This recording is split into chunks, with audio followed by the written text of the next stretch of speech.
Recorded inside the lobby of Donut Time, where I conduct my business, this is Debaser, a film podcast. I'm Jared Rusk, and I'm joined by my co-host, Will Taylor. On this show, we explore both new and familiar movies to bring you details and discussion about them, all in an effort to debase the films and ourselves. Today's episode, a film that launched the first ever Oscar campaign for openly transgender leads, an indie smash hit that won 24 awards and 42 nominations. After the break, Pride Month continues on Debaser as Will and I discuss the film Tangerine. Stay tuned. You got to kick it off with a killer to grab attention. Then you got to take it up a notch. The Matrix is everywhere. It is all around us. Who are you? I'm Shiva, the god of death. Cells. Interlinked. It's like people only do things because they get paid. And that's just really sad. I didn't realize it was Oscar nominated. Didn't win, though. Neither of the leads won, but Maya, who was Alexandra, should have won something. She did win like lots of film critic awards and stuff. Yeah. She was nominated for more stuff than the lady that played Cindy, too. Was that Katie something? She doesn't act anymore. This was her I saw that. one and done. Yeah. So, Will, have you seen any other good movies lately other than the ones we've been watching for the show? Yeah, other than the one that we're talking about tonight. Yes, I recently was able to do a little morning date with my wife, and we got to see Bring Her Back by the Philippou brothers, who did Talk to Me, and fucking boy howdy, it was so good. Wow. It was. Have you read any thing on it? Are you're gonna wait until you download it? Saw a trailer, and I honestly don't remember much from the trailer. I think it was like a teaser, so it was a lot shorter. Yeah, let me look up the actress real quick. The lady that was in Shape of Water was in this movie, like the lead from Shape of Water. Yeah, the lead from Shape of Water, whose name I will pull up here in just a minute. Her performance was great. The performances of our main male lead and his younger sister were also actually really good. There was a bit of Sally Hawkins is the chick. That's right. That's Sally Hawkins. Yeah. Okay. Sally Hawkins was in there. She's in Paddington. Oh, is she? And she 1 and 2, but not 3? I'm pretty. Yeah, she gets replaced in 3 because she didn't want to come back. Yeah. Sorry. I like her so much. She's so good. She's fantastic. But yeah, Billy Barrett. And let's see, why is the sister way is down it there? A spoiler, or is this like a Love Lies Bleeding situation? No, where it's another one where she's not billed high. Yeah, it's Sora Wong who plays Piper. Maybe her agent didn't fight for her name in the credits. Must have not, man. Like she's further down the billing than like a social worker who's in like 3 scenes. Fire your agent. Exactly. And then this kid who I've never seen anything else, Jonah Wren Phillips, who plays Oliver, who is the person who's carrying something. His performance is really good. It's not necessarily because he says a lot of stuff, but what he's acting and doing. And fuck, man, it was really good. It's about grief, how far you would go to bring back the one that you love. Very reminiscent to me in theme of was it Pet Sematary? That was I hadn't seen anybody say anything like that, and it was like 2 days later when I was talking about the film, I was like, oh fuck, Pet Sematary is like a really good, recognizable film that is very similar to this one, but it touches on way more stuff. It's just really good, and the body horror that they do is horrendous. There was a part where like they were building up the tension. I knew what was going to happen, or I knew something bad was going to happen, but I wasn't quite sure what. And I ended up grabbing my wife's leg in the middle of the movie, like getting ready for it. And then the stuff was happening, and I was freaking the fuck out. The movie made me cry too. Yeah. Being a parent and, having, I think, pretty normal fears of like outliving your child definitely hits me harder. It's okay now as a as a parent, right? You can empathize with somebody who has lost their child, even if they're a fake, they're a character or whatever. And so there was just a couple of different parts where the characters talk about their grief, and the way that Sally Hawkins describes what it's like. It was just like very touching and very moving. And like, dude, yeah, like I said, I cried in the middle of the movie. It was really good. I think the Pet Sematary analog, having not seen it, but like I immediately get what you're saying. And obviously that movie was written with Stephen King, like having a close call with one of his kids. Yeah. And just being like, oh my God, what would happen to me if my kid died? Mm-hmm. Like, what would I be willing to do to like undo it kind of thing, you know? And like, I feel like it's okay to kind of spoil Pet Sematary because it's like 50-year-old. If it came out in the 60s or 70s, it's ancient. I want to say it's 70s. Yeah. Because I remember seeing it way too young. I was like fucking 7 when I saw it. Same. Yeah. Most Stephen King movies were like that for me because my mom was a big fan. And like anytime there's a new Stephen King movie or book, you know, we had to get it. I mean, till this day, that's still how it goes, you know? Yeah. But yeah, Pet Sematary, man, that movie's been remade like a million times too. Cause it's just like such a classic story that hasn't really been improved upon or really not. I can't think of too many movies that kind of explore the same is willing to go there because like kids are usually taboo when it comes to that kind of stuff, you know? No, these crazy Australians are not afraid at all, man. And like it's got, so, you know, this being their second film, I'm not trying to make the whole episode about this, but this being their second film, you can definitely see where their authorship is. Yeah. And it's in having real conversations with people, having a very human element to their horror movies, and also music.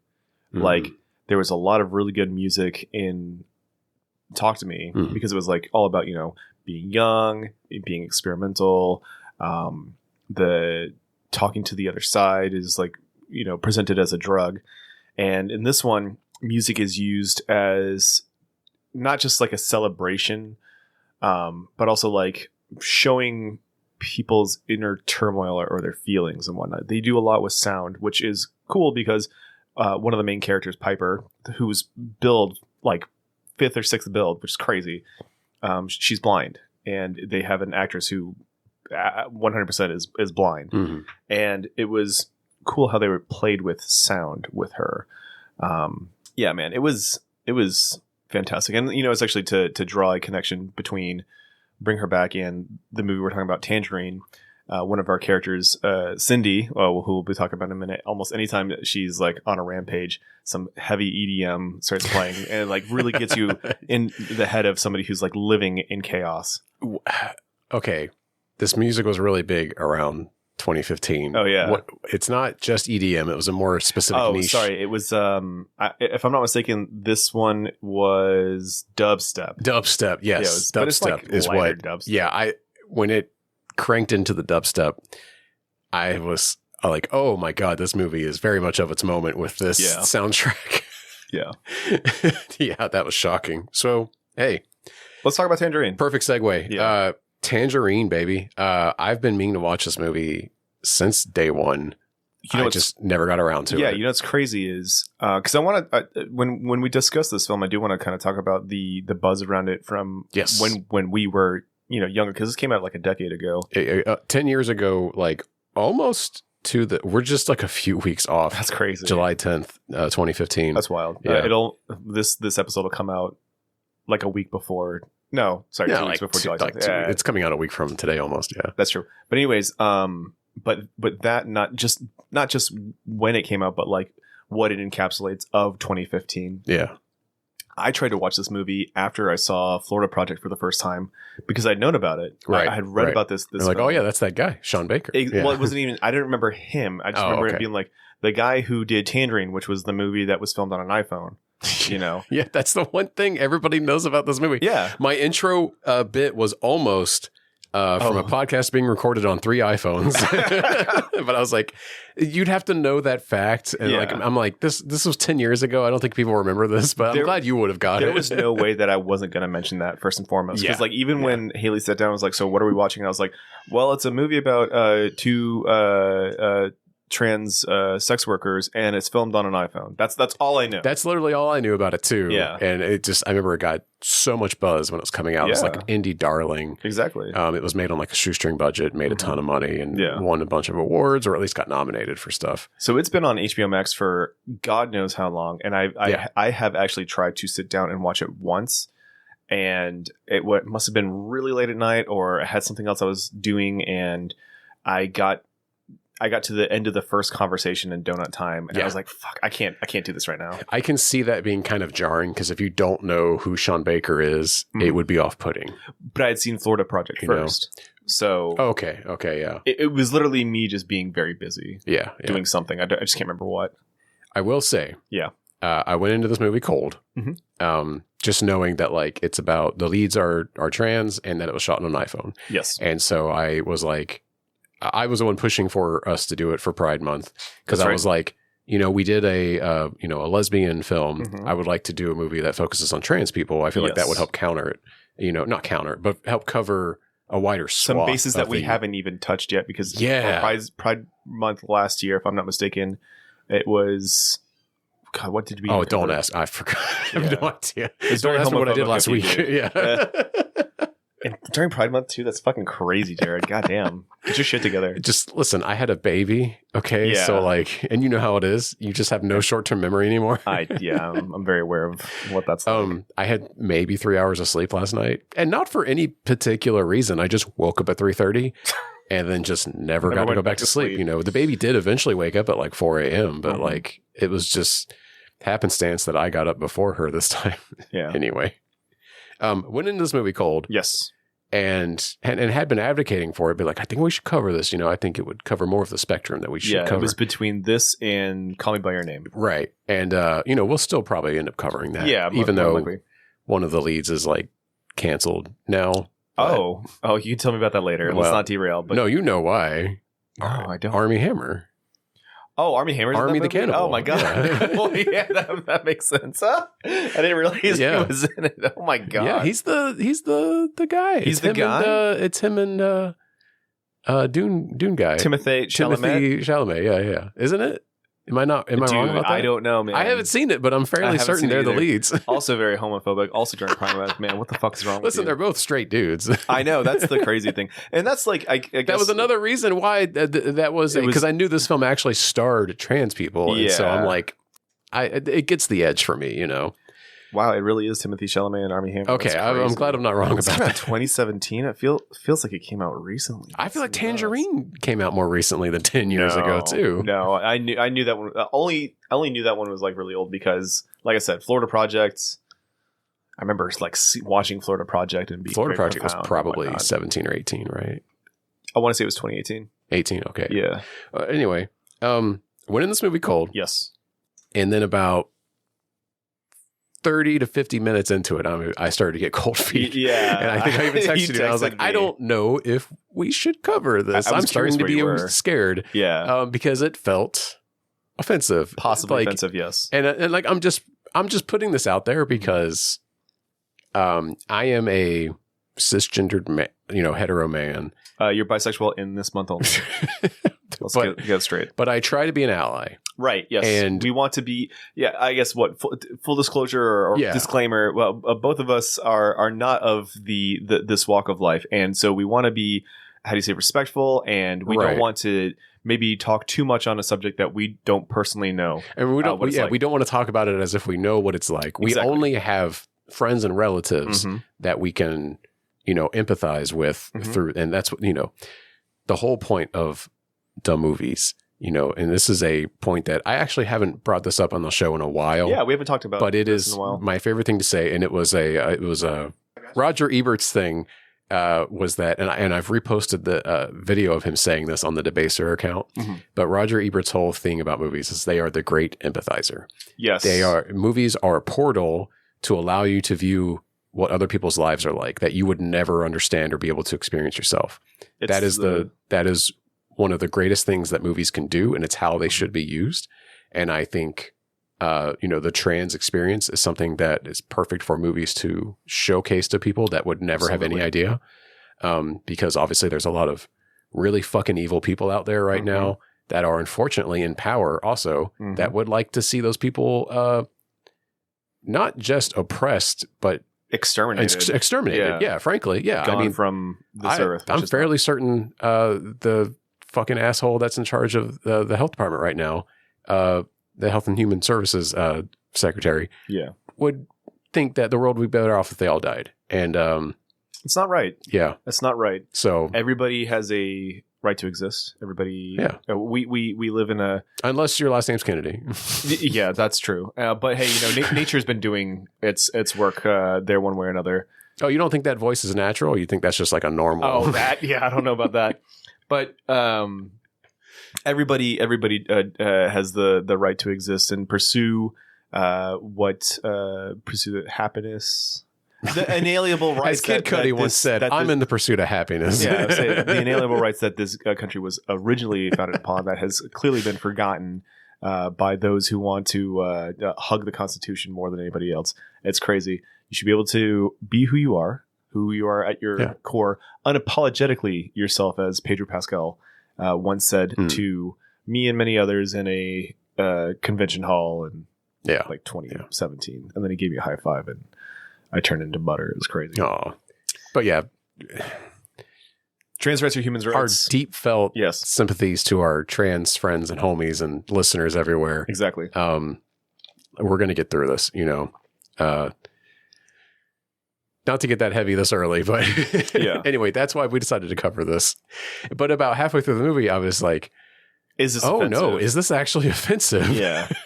Because it felt, bad. It felt like I was watching an episode of Jerry Springer, and I'm like, oh, this feels exploitative, Sure. And then I watched the rest of the film, and I started to feel better about that. And then I did lots of research on the film after finishing it, and felt 1,000 times better. Because yes, this movie was written written and directed by cis men, but it was with heavy consultation of both the leads and a lot of people from the community and from the area. They met our two lead actresses at an LGBT center in Los Angeles. That was how they came upon them. Okay. And started talking to them, to consult for the script, and then decided then and there that like, hey, we should just cast these two ladies as the leads at this point. Yeah. And so much of the dialogue in the film wasn't scripted. A lot of it was improvised by the actors. Oh, okay. At nearly every scene except for pretty much the Armenian stuff, scenes. as you were telling me earlier. Yeah. And so, a lot of the film, you could argue that like at what point do actors actually become the writers, especially when they're improving so much of the dialogue. Because like, the beats of the plot were written by the screenwriters, but not the actual dialogue that takes place, And there's so much actual dialogue and plot beats too that were taken from the lives of the people that are starring in the film as well. And I'll hit on that in the trivia later. I don't want to give all of it away right now at the beginning. But yeah, and I also, oh man, one of the best pieces of research I came across for this was a Fresh Air interview, which is an NPR show. It's like an interview show that's legendary, where Terry Gross, the host, interviewed the director and writer Sean Baker, and the lead Maya Taylor. Thank you. I keep wanting to say Myra, but it's Maya Taylor. Yeah. And she plays Alexandra in the film, like the second lead, arguably. She was billed as the supporting actress for the Oscar campaign, but she's kind of the lead, it feels like, too. She is. Like a co-lead, if you will. The movie has 3 roads that it follows, and it's mostly Cindy, Alexandra, and Razmik. Razmik. Yeah, Razmik is like definitely the C plot. Right. And then the way that it intertwines is so beautiful, too. Because every time he has this little side, cutaway of him with a weird taxi passenger, I'm just thinking, is he going to pick them up? Like, what's going to happen here? Yeah. But the way it's so great. Anyway, the film stars Kitana Kiki Rodriguez. She plays Cindy. Maya Taylor, who plays Alexandra. Karen Karagolan, who is Razmik's actor. And James Ransone, who is Chester. And you don't think Mickey O'Hagan, who plays Dinah, is also an important ad? Didn't make my list, but good shout out still. Yeah. Because Dinah's in a good, like at least 2/3 of the film. Yeah. Even though she's mostly just getting beaten or yelled at. Yeah. Damn, I didn't tell you to Chris Brown the bitch. That's a very good line. Oh, that's right. Yeah. Her and James Ransone Yes. are maybe the most established actors in this because there are lots of things that you're like, oh yeah, I know them from this kind of thing. I've seen James Ransone in something. Like I when I looked at IMDb when I was flipping through the Same, people, I was like, huh, that guy kind of looks familiar. And then when he was on screen, I was like, who the fuck is this guy? I know this guy from somewhere. And Dinah, the lady who plays Dinah, also looks very familiar. She does a lot of voice work too in like video games and stuff too. Okay. So the premise of the film is a sex worker tears through Tinseltown on Christmas Eve searching for the pimp who broke her heart. And that is well, actually, it's not the official premise. I had to change a word in it because because it uses it does not say sex worker. Yeah, I'll just put it that way. And I didn't feel comfortable saying that. Oh, I understand. The budget of the film was estimated. Do you have a guess? Did you spoil this for yourself? No, I didn't. Okay. Because I knew you were going to ask me, and I wanted to make an educated guess. Absolutely. So it was kind of shoestring because it was shot on iPhones. Super low budget. Right. Shot on iPhones, which I'm curious. They definitely had to have a lighting guy running around behind the iPhone for sure. Because there's certain scenes where like there's definitely a dude with a portable light. And then as far as like sound, like catching sound and whatnot, it's too focused on the people talking. You mean a boom mic or a light? No, like one of those. Have you ever seen like one of those professional photographers with one of those white lights? Yeah. I thought you were saying a boom mic because you were saying picking up sound too. No, well, I was transitioning to he had to have had some sort of film crew behind him, but it could have been like two other dudes. So I'm going to go on a limb and say $200,000. Cut it in half. $100,000? Yeah. Damn, that was my first guess. You're really close. Fuck, that's crazy. I will say though, I think a lot of the scenes on the street, especially when they're mobile. Yeah. I don't think there was anybody else. I think it sounds like from what I was reading, it's Sean Baker on a bicycle holding the iPhone on a Steadicam rig. That's so tight. Yeah. Maybe some of the stationary shots, he might have some more equipment, but honestly, it was super bare bones. He was using the cheapest, most portable stuff. Right. There's a reason a lot of the people in the background don't seem like real extras, and it's because they are real people, and it's because they didn't draw attention to themselves just holding an iPhone on a Steadicam. Right. Which just looked like, they're probably just shooting like an Instagram reel or some crap, which I don't know if they had. No, they didn't have reels back in 2015. They had Vine. They had Vine, yes. So Vine was big. Hey, kids that are definitely not listening to this, do you remember Vine?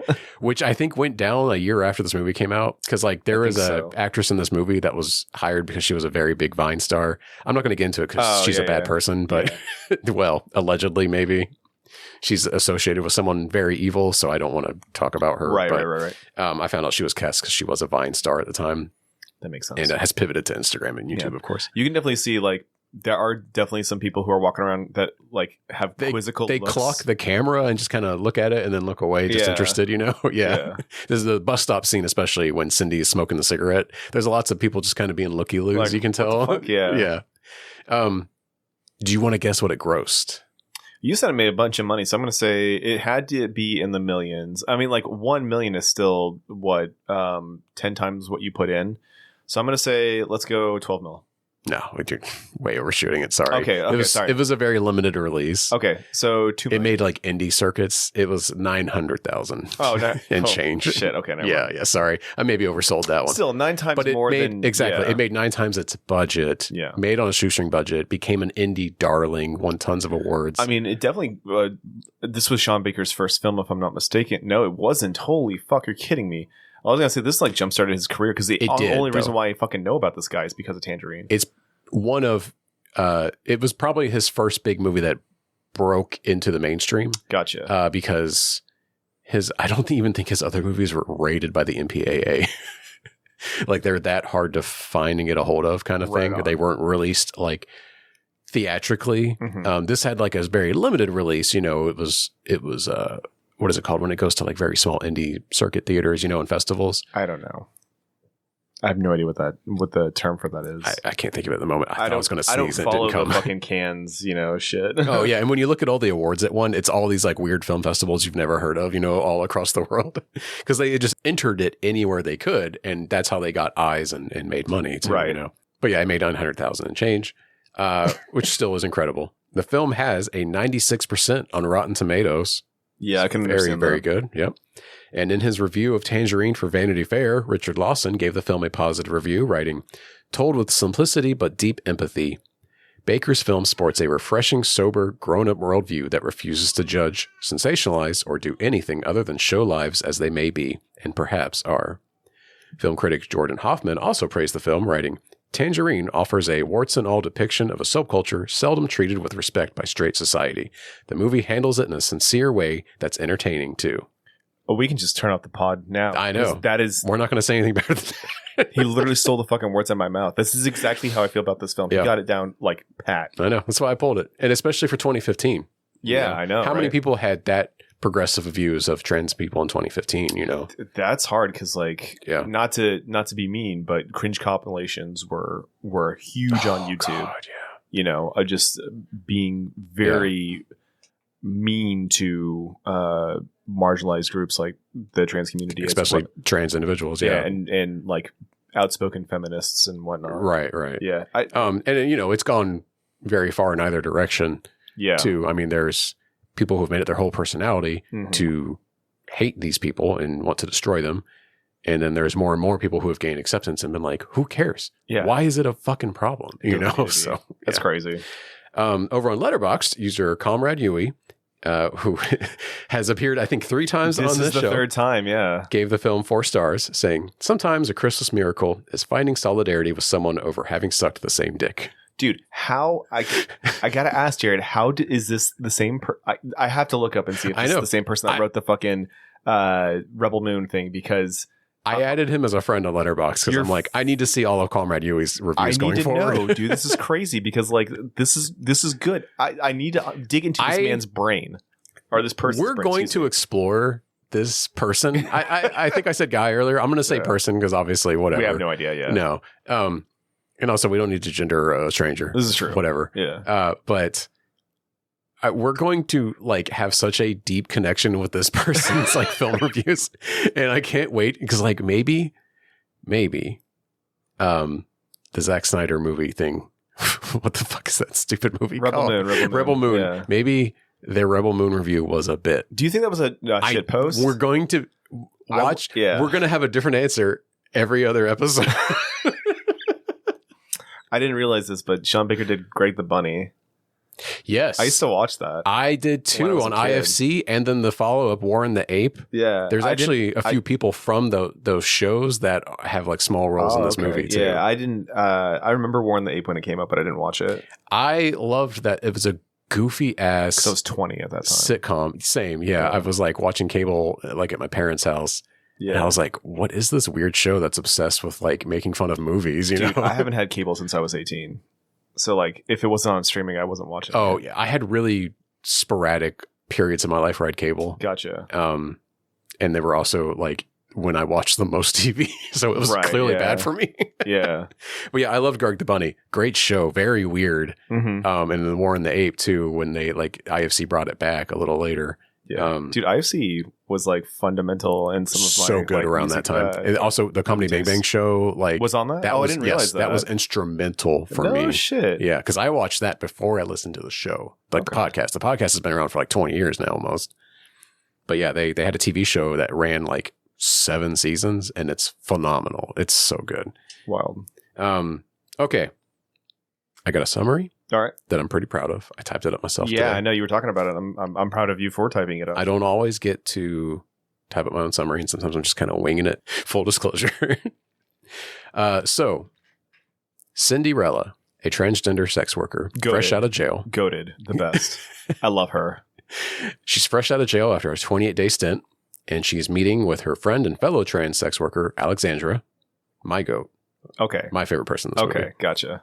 I like that we both like Yeah. each one, though. It's great. Cindy's messy, and I am famously, if anybody knows me, a messy bitch, dude. I love hearing gossip. I love when two people are fighting. Like, dude, the Trump and Elon shit. Even though, like, Every it turned time into Cindy nothing. meets somebody in the first half of the movie, she's Yeah. like, what's the tea? Yes, exactly. She's like me. We're the same person almost. And I liked Alexandra because she feels like the most calm and down to earth, and she's trying to settle everything, but also She can't help it. she's involved. She's involved. we'll find out later. But she is to a involved. heartbreaking it's extent. sad. But it's anyway. it's a gun punch. Yeah, it really was. Because Courtney, my wife, sat down with me for like the last 10 minutes of the movie, Yeah. and when that reveal happened, You were like, I was "Oh like, my God." I was devastated, Aghast. and I had to be like, I can't put into context like how important that is, Yeah. Anyway, we're jumping the gun. Sorry. It's shocking to me, like how good, like how invested They drew I you was in, dude. when I was like so apprehensive at first about Yeah. like, should I like this, kind of thing. But anyway, I enjoyed it all the way through. yeah, it's one of those things where like as a straight outsider. white guy, an outsider, I'm looking at this like, am I allowed to like this? Yeah. It's like I feel you. someone on a trans woman on a podcast that I love made a joke about getting a body part lopped off that they didn't care for. Sure. And nobody laughed. And she's like, you guys are going to laugh at that? And they were like, I don't know if we were allowed to laugh. This is the gaming They're podcast, like, right? Yeah. And they were like, it was funny. I just felt it wasn't appropriate for me to laugh. Right on, dude. I love it. Okay. So anyway, Alexandra and Cindy are catching up at a donut shop. They're splitting a donut to celebrate. I Cindy think, getting out of jail. and I think Alexandra had a birthday. Is that also what it was? I know she had booked herself to do a performance that night. Right. She has a performance that night too. I didn't really realize it was her. No, there's no way it was her fucking birthday. I may be adding that because it never comes up again, as far as I remember. No, it doesn't. Yeah, If okay. it was a detail, it did not come back. So it up. was just a celebration of her getting out of jail. Then, Yeah. and they split the donut, obviously because They're both broke. they have financial issues. Well, yeah, Cindy it's a problem. has $2. If I'm not She mistaken. explains at the end, I had $2 and I spent it on bus fare and a donut. Yeah. Anyway, they're catching up, and then Alexandra mistakenly believes that Cindy has broken up with her pimp and boyfriend, Chester.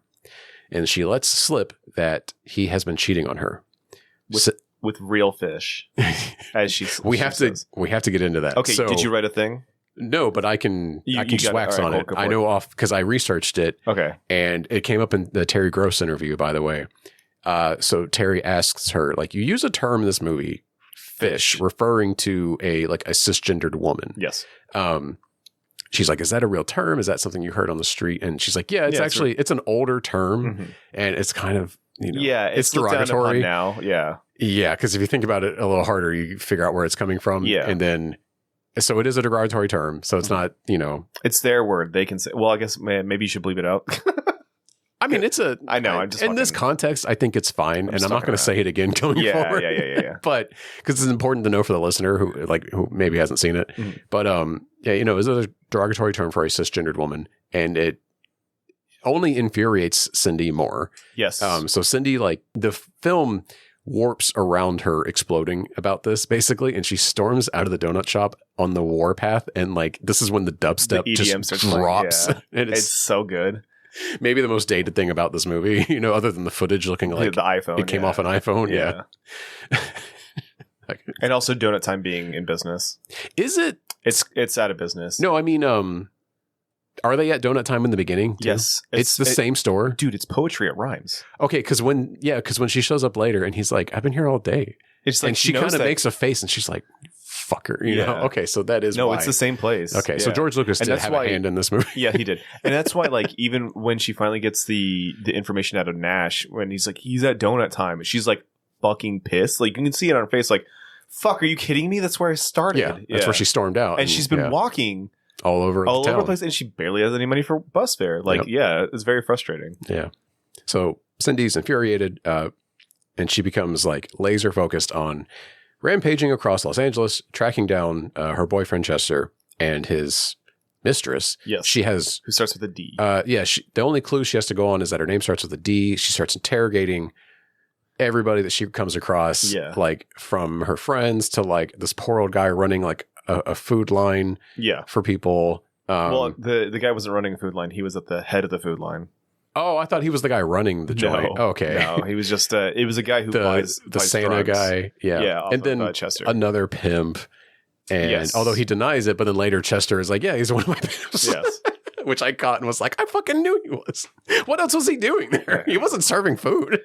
But yeah, like if I'm not mistaken, Alexandra follows Cindy with for a good portion of this time and keeps saying, like, if you get too rambunctious, I need to leave. Yeah, and she's like, please, no drama. Yeah. Exactly. And every time they run into friends, Cindy interrogates everybody, and then Alexandra at the very end is like, oh, by the way, come to my performance. Right. At 7. She's trying to pacify Cindy, but Alexandra is also distributing flyers for her vocal performance that she has that night at a bar.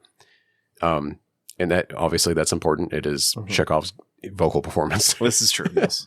Elsewhere, an Armenian taxi cab driver named Razmik, who I keep wanting to call Resnick, which is the Christian Bale's character in The Machinist. That's it. Yes. Right? Because it was kind of based on Trent Reznor's name, I think. Yeah. Anyway, we get a bunch of different montages of him transporting various interesting people across Los Angeles. My favorite was the old man, the Cherokee guy. Cherokee guy. Yeah, he had some funny stories. He did. I liked him a lot. It's true.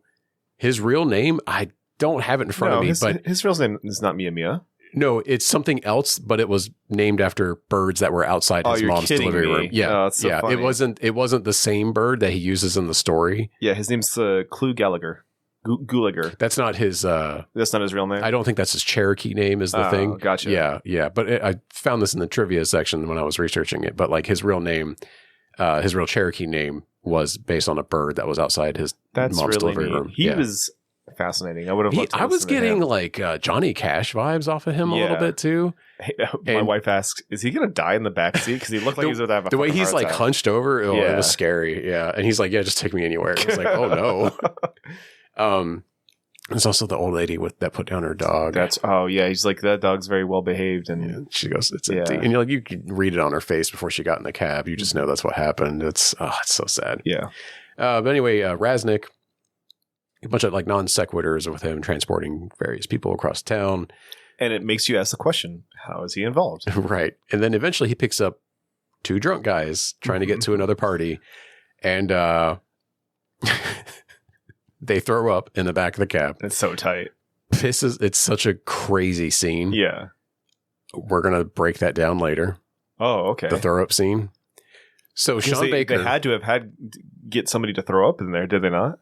Mm-hmm. And he throws up right at the camera, too. Yeah, I know. I saw that. I was like, how did he pull that one off? Because I know this is low budget. Let's hear it. Let's just break it down now. Okay, let's hear it. Sean Baker's. Yes. He kind of like copped to this in his Fresh Air interview. His like trademark now is he has a throw up scene in every movie, and he used to do it in his earlier films by buying this drug. I forget the name of it. It's not important. You can't. Epicac. What's that? Epicac. Oh, is it spelled like IB or IP something? That might be it, but it's you can't buy it anymore. Oh, really? Yeah, because he used to buy it for his actors, and it would force you to vomit, right? Because he wanted real vomit, and he would buy this drug at like a pharmacy. Yeah, that's what it was. That's right. Thank you, Family Guy. You remember that from Family Guy? Yeah. Oh, is it that episode where they all get super sick? There's a bit, where they drink it as a joke. That's an old episode too. Jesus. Oh, I know, because I was watching when I was. That's when we watched it. Yeah. But yeah, he used to give his actors that for their throw up scenes. Yes. Because it would just induce super quickly like a bunch of vomit, and you wouldn't have to like fake it. Mm-hmm. But they took it off store shelves. I guess you can't buy it anymore, and so. For the actor that does the vomiting in the scene, by the way, he's in like Wizards of Waverly Place and like The Sweet Life of, Drake and Josh, I think it is. He was like kind of like a Disney kind of guy, sure, yeah. But he was a fan of Sean Baker's, and he's like, I really want to be in this movie. Like, let me be the throw up guy. And he's like, okay. Okay. And he's like, how are you going to do it? And he's like, don't worry, I got this. And he did a bunch of shots of vodka before filming. Oh, he was actually drunk. Yes. He was actually drunk and ready to go. That's real vomit that he projects at the camera in the back and on of the seat. Guy. Yeah. He pukes on the other guy. Yeah, on the other guy too. So yeah. good. Yeah, it's real. I didn't look up to see, like, obviously when we cover Sean Baker's other films, especially his later films, I'll find out like what the vomit like consisted of and everything. We'll dig into this. I promise you. I'm trying to remember who vomits in Anora now because I've just watched it like 3 weeks ago. Don't spoil it for me because I haven't seen it yet either. Okay. Yeah, I can't remember who it is. I saw that a few people from this movie show up in Anora too. Razmik is. Oh yeah, him especially. He's one of the leads. Is he one of the guys, the bodyguards or something? Not only is he one of the leads, but like they call him the Armenian. I'm not fucking kidding with you. I'm excited for that. That's great. Like the moment that I saw him, I was like, motherfucker, I know that guy. And Haley was like, he looks so familiar. I was like, he's in fucking Anora. He's the Armenian priest guy. Oh, okay. Yeah. Doesn't the kid throw up in Florida Project like the girl? I'm pretty sure she does. Somebody vomits on top of one of the cars. That's right. Yes. That's one of the kids. It's one of the kids that does it. And I can't remember which one it was. I think it was actually the little boy. It doesn't matter. So that's like Sean Baker's thing. Okay, right on. Because Terry Gross calls it out. And he's like, yeah, that's kind of my thing. I have one big throw up scene in every movie. That's funny. You know, what's his name's got feet. This guy's got throw up. You know, it is what it is. But yeah, I'm glad we broke that down because that is important. It cracked me up because I was like, okay, how did you do it? I know this movie's low budget. That's not a tube. Yeah. So yeah, the guys throw up in the back of the cab. Raznik gets pissed off, yanks them out of the cab, and his cab is smelly the rest of the day because I guess he's not able to get it fully out. Yeah. Which, oh man, just awful Can you stuff. imagine? Yeah. I mean, apparently it happens all the time, and it's like, yeah, what do you do? Yeah. Like, Jesus, man, you have to stop and deep clean your car, and then like, do you just add that time to your shift too? Because like it's taken away from when you could be earning fair. Yeah, I guess. Like that sucks. That does suck. Man. Yeah. He eventually, Raznik, picks up a sex worker and eventually ends up ejecting her from the car when he discovers that she is a cisgendered woman. Pause on that. Yeah. Do we want to say who that is? Oh, the actress that he picks up? Oh, I don't know who it is. That's Anna Fox. She's a porn star. Oh, I did not know that. Yeah. I'm not actually feigning ignorance. I actually didn't know. Oh, okay. Yeah. I just assumed everybody in this movie was kind of a nobody, so I didn't look up the cast list that well. When I was looking at the cast list, I saw her name. I was like, oh, I know her. And then, yeah. And when she walked on screen, I was like, oh, yeah, this is her 10 years ago. My God. Oh, yeah. She hasn't changed that much. Yeah. Okay, yeah. When he discovers that she's cisgendered, he kind of gets pissed off and kicks her out of the car. He's like, you're on the wrong block. That's not a block for cis women, basically. It was so fucking funny because he's like, where is it? And she goes, what do you mean? He's like, where is it? You got tucked in? She goes, yeah, he does say, like, is it tucked? And he's like, what the fuck are you talking about? It tipped me off immediately. I was like, oh, okay. Yeah. That's all right. And he's like, that's a pussy? No, that block that you were on, not for pussies. Do not walk on that block. And she's a new transient into the... Oh, that's why she didn't know. That's why she didn't know. That shit was so fucking funny, dude. It's cracked me the fuck up. Yeah. Meanwhile, Cindy has interrogated multiple people across Los Angeles and eventually learns that Chester's mistress is working in a brothel in a motel room. She learns that from Nash, who, by the way, is speaking some very transphobic stuff. Actually, I think this is the first instance of somebody being transphobic to her or to any of our actresses. Yeah. It's actually fairly rare in the movie. It is rare, but it does come up. And honestly, shocking it doesn't come up more, but for the best too. Because like, yeah. But like it just reminded me, because once again, like when you look at the time period that this came out, people were, well, maybe not anymore. I was like, people were like just less respectful. Oh yeah. But now, like 100%. But I mean, like, look where we're at now, and so I don't fucking know. People have being less respectful. Now it's even more intentional.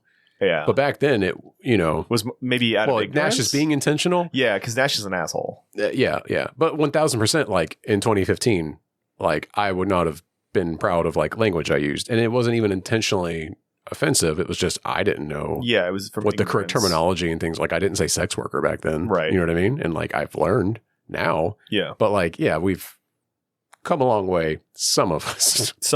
Obviously, there's a lot of people that haven't. Yeah. And some of them were at the Capitol in 2020. Yeah. Anyway. Some of them are really bad swimmers. Lost to 4 of the people. Oh. It took me a second. It's all good. But anyways, continue. I'm sorry. Yeah. I wanted to point out specifically how some people don't use correct pronouns and don't use even the right names in certain instances. Because I know like the scene that comes after this one is well, honestly, most people do use the right pronouns.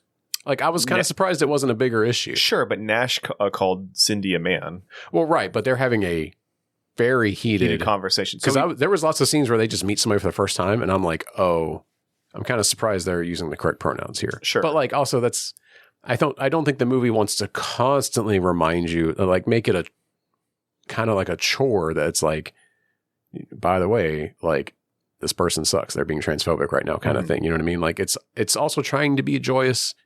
While there is a lot of really shitty things happening, it's still trying to be a comedy. Well, yeah. It's not trying to be like torture porn, essentially, you know. What I was going to say is, that was something along the lines of, even though there are people here who are using the wrong pronouns or even the wrong names, I think it's to showcase the real experience that Sean Baker's trying to put on screen. Mm-hmm. He's trying to make what is being shown as real as possible. Absolutely. And a part of that is people being mean either on purpose or out of ignorance. And like, what I think even with Nash, he's somewhat cordial with Cindy at first. Yeah. And then the second time he drops all pretenses and he's like, fuck you. Yeah. And being super mean with her. But the first instance, the first interaction that they do have towards the end of it, he's starting to get short with her and starting to be more and more biting with his commentary. But he is just another pimp too, right? Yeah, like that's why he's a piece of shit, I guess, is the thing. I'm not saying he's good. No. And I think we're supposed to infer obviously that he's not. Yeah, he's not. Even though he's trying to be civil and he's like, listen, this is like, he's trying to pretend like he is a honest businessman running a restaurant, even though you find out, it's a fucking front. And Cindy is like, has not even pretending that's pretext is real. Yeah. She's like, fuck off with that shit right now. There's nobody in there. He's like, can't you see we're busy? She's like, there's nobody in here. It's just you. There's like stuff on the tables too. Like there's like plates being set and no one's there. And it's like, you're clearly just laundering money through this thing. Yeah. Anyway. So Cindy has learned that Chester's mistress is working at a brothel and a motel, like I mentioned. So she goes to the motel and bursts in and interrupts various people engaged in sex work and finds and drags out Dinah, right? Not Dinah, Dinah. It's Dinah. Dinah. And begins assaulting her out on the street. And Cindy learns that where Chester's whereabouts are after, interrogating Nash again. And that's way later in the. I know. Okay. I didn't want this to be a complete play-by-play. Sorry. My bad. Continue. Cindy learns that Chester is at Donut Time, which, as we mentioned, is the restaurant they were at in the very beginning. So she gets on a bus with Dinah. It looks like Dinah to me, so I'm going to keep making that mistake. It's got an H on the end. It's very annoying.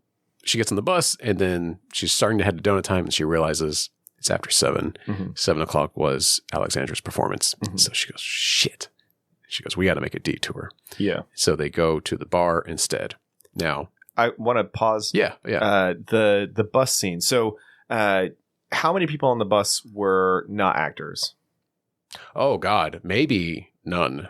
It's possible none of them were. I mean, except for our two on screen. Yeah. Right. Because there's a guy sitting right in front of Cindy and Dinah, and Cindy is punching the fuck out of, like, obviously not for real, but beating the shit out of Dinah. And the guy keeps, like, looking back, like, concerned, but isn't doing anything. He's probably real. Then, it was just, it made me He probably laugh. sees the iPhone camera, and he's like, oh, this is I guess I don't have to intervene, but And then 2, we did skip over Alexandra getting into an altercation with a John. Yeah, a John.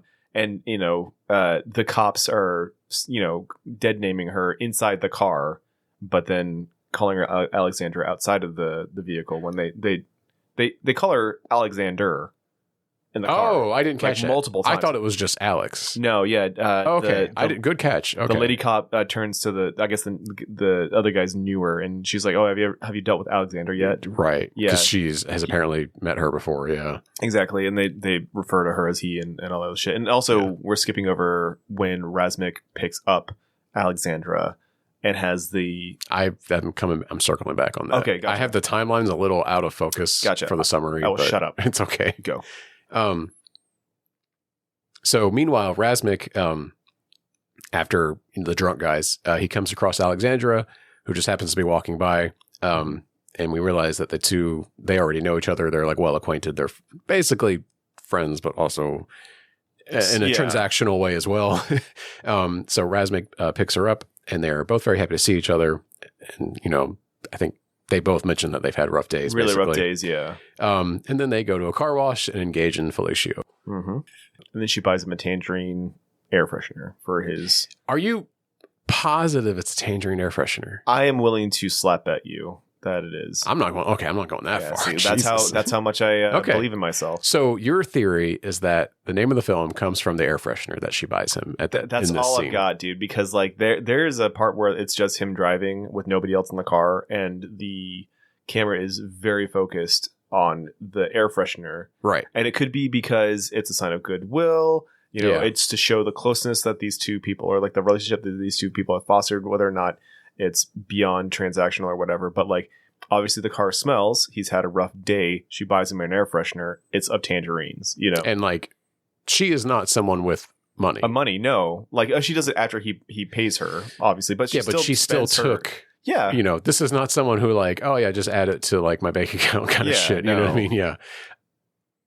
I don't know what it was attributed to. I never found out. But in the IMDb trivia, which anybody can add anything there, there's some real dog shit in there. I try to always pull what they're pulling it from. Like I will try to dig into interviews and things. Right.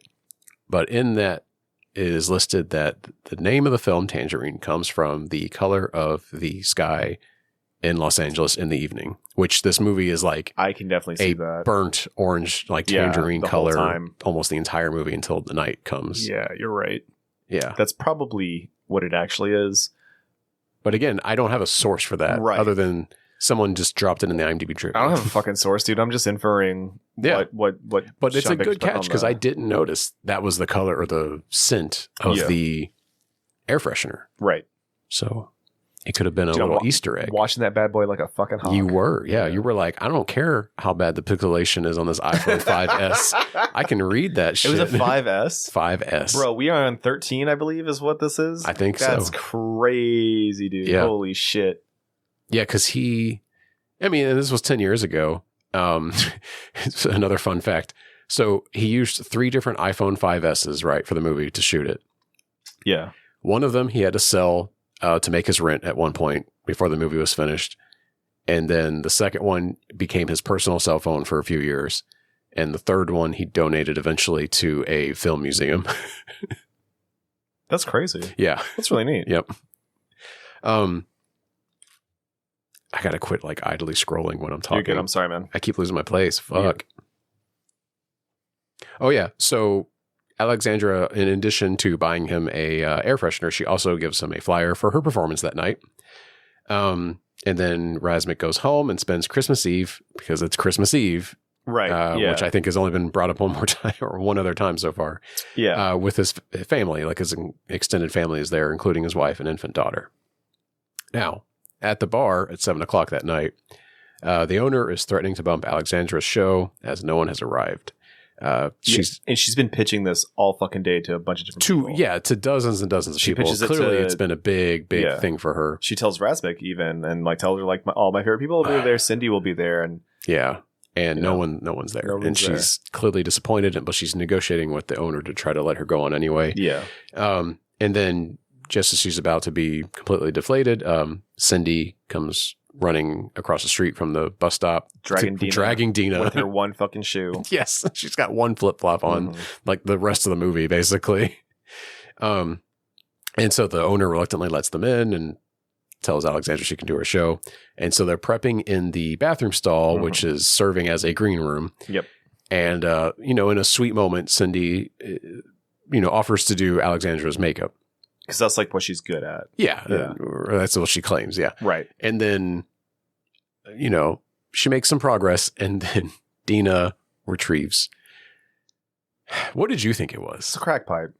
That's what I thought it was too, but apparently it's crystal meth. Oh, fuck. Holy shit. I assumed crack pipe. Oh, my God. But I don't know. I don't know either. I don't it's hard drug. Illicit substances. Sure. My guess was crack. Yeah. It's crystal meth, apparently, according to the script. And she retrieves a crystal meth. And Cindy walks over, and they begin to bond as they start smoking crystal meth in the bathroom, and Alexandra starts yelling at her and does her own makeup and finishes. Yeah. But yeah, they do bond, but they're also like ribbing each other at the same time. Like they're being very mean. They're to still each other. Adversarial. Yeah. But they've kind of warmed up to each other a little bit more. Yeah. You know what I mean? It's a complicated relationship, obviously. Yeah. And now they're high on crystal meth with each yeah. other. But so Alexandra goes on to perform to a 3-person crowd? No, There was one old lady? There's more than there are. Is there a handful of people? There are like 5 people at the bar, and then Okay. Dinah and Cindy are sitting in a booth, and they're the only people in the booth. Clearly the only people there to actually see her, though, too. The other Yeah. people are incidental, I believe. Yeah. She performs Toyland, and she's a pretty good singer. No, she is. And that's her real singing voice. I figured she as is a much. trained singer. Yeah. Yeah, she explained that in the interview. That's cool. With Terry Gross. Yeah. So that was all really her. There's like, I don't believe there's any ADR in this movie. Right on. It was all real, like captured real Yeah. on camera audio, basically. She does a good job. Yeah, she does. But, Yeah. you know, again, It's a handful of people. what's it called? A not captured audience, but a, well, I mean, they're captured by her. I mean, yeah. Unwitting audience. But afterwards they leave together and head to Donut Time to confront Chester. That's right. Meanwhile, Razmik is clearly becoming frustrated by hanging out with his family. Mm-hmm. And all of these scenes are in Armenian, and they're yeah. not subtitled. No. So we are left to infer What's going on? that, right, what's happening. And it's pretty obvious. Like, you get the gist of it, but I'm assuming he's frustrated and decides, like, I'm going to get up and tell my wife I have to go to work. You know, like, Yeah. oh, they're calling me in or something for a shift. Because I need to go see this chick. She's out of jail. Yeah, but he says something to his wife. She gets upset, but he's like, I got to go. You Yeah. know, and just walks out the door with I his gotta make keys. money. Yeah. And then goes to the bar to catch Alexandra's show, but he misses it. The owner tells him they left, they're gone. And, you know, he starts asking some people and he finds out that they're at Donut Time. So he Yeah. heads that way. Okay. Now, suspicious, Razmik's mother-in-law Yes. decides to follow him. She calls another Armenian cab driver, has a long unsubtitled conversation with him in Armenian. Yeah. And the guy looks just like Alex Winters, by the way, from Bill and Ted. Bill and Ted. Alex Winter. I think it's singular. Oh, dude, I haven't seen Bill and Ted. The guy that's not Keanu Reeves in that movie. He kind of does look like him. He looks just like that dude to me. Okay. But anyway, Yeah. they have a long conversation. And I'm assuming that the guy knows Razmik and he knows the deal. What he's been doing. And yeah. he's reluctant to explain what's going on. Right. And I don't know that he tells her, but I'm assuming he kind of says like, are you sure you want to know kind of thing, you know? And he looks hesitant to, Yeah. you know, he's holding on to information. right. And he doesn't, you get that he doesn't want to rat out Razmik, you know what I mean? Like he's like, oh, this isn't my place. But he eventually does like end up he finds out that Razmik's at Donut Time and takes the mother-in-law there. Yeah. Now, at Donut Time. Swear, it all goes down, baby. Everything's happening at God, Donut Time. this scene. It's so good. It just keeps going, too. Cindy finds Chester inside Donut Time and approaches him alone. And she asks, why didn't you pick me up from jail this morning? Mhm. And do you have a Christmas present for me? And he dodges all of these questions, has a really shitty excuse for all of it. You know, because he's a pimp and a bad boyfriend. He's a very bad person. And yeah, you pick up on that real fucking fast. And so then eventually Cindy gets fed up and goes outside and grabs Dinah and brings her inside and says, who's this, huh? Fuck her right now in front of everyone. Oh, yeah, because she's under. She's and then smart. the She's a dubstep smart starts. chick. Yeah, because she's in turmoil once again. Yeah, the dubstep is reflective of Cindy's mood at any Yes. point in time in the movie. You're right. Chester defends himself by saying that, you know, he's her pimp, so he had to He's quote gotta test test the the goods, merchandise. Yeah, and it didn't mean anything to him. By the way, we didn't say this, but Dinah the whole time has been like, "Oh, you think Chester actually has feelings for you? Like you're just another one of his girls, basically." I don't want to use the same language she does, And but she goes, "I'm his bottom bitch." yeah. And she's like, it's so pathetic that you think he actually loves you. Mhm. But like when Cindy confronts him, he's clearly like, there's no pretense or whatever. Like they're actually in love. Yeah. And like he's actually like, you know, apologetic to her. And he's like, oh, come on, baby. You know, you're my number one, all this stuff. He's just a scummy dude. Right. And then when it is revealed a little later. I'm kind of jumping the gun a little bit here, but when it's revealed a little later that like he proposed to her, right before she went to jail, Dinah starts saying some slurs at Chester. Yeah. Oh yeah. And she does. He like face plants her to the table. Yes. For it, which is wild. I know. Well, yeah. That's, but Cindy, I think, kind of sees it as a little romantic too. Maybe not so much. Yeah, I don't know, man. But that whole sequence is so fucking crazy. All of this is insane, and everybody's like, even Alexandra's also like aghast about it because she's holding on. She's just kind of sitting off to the side, laughing about everything that's happening. Right, but when Chester and Cindy say like they're engaged, right, and she finds out that he's the reason she went to jail. Mm-hmm. Yes, because she took the rap for something he was holding. I forget what it was. It was now. a drug. Was it drugs? Yeah, okay. So because she had it, it was something to. If she hadn't been, his excuse was that it was a lesser charge for her than it would have been for him. Correct. Yeah. We don't know. Yeah. It could have just been him being a bullshit artist as well. Because he slings bullshit like crazy. Well, yeah. Oh, yeah. And the second he's able to like redirect and reflect, dude. Yes. Master at it, which we will get to. Yeah. But like things are ratcheting so fast and so crazy in this donut time scene. Anyway, let's get back to it. So yeah, Chester has revealed that he proposed to Cindy and that they are now technically engaged, which pretty much everyone balks at. Well, everyone being Dinah and Alexandra. Yeah.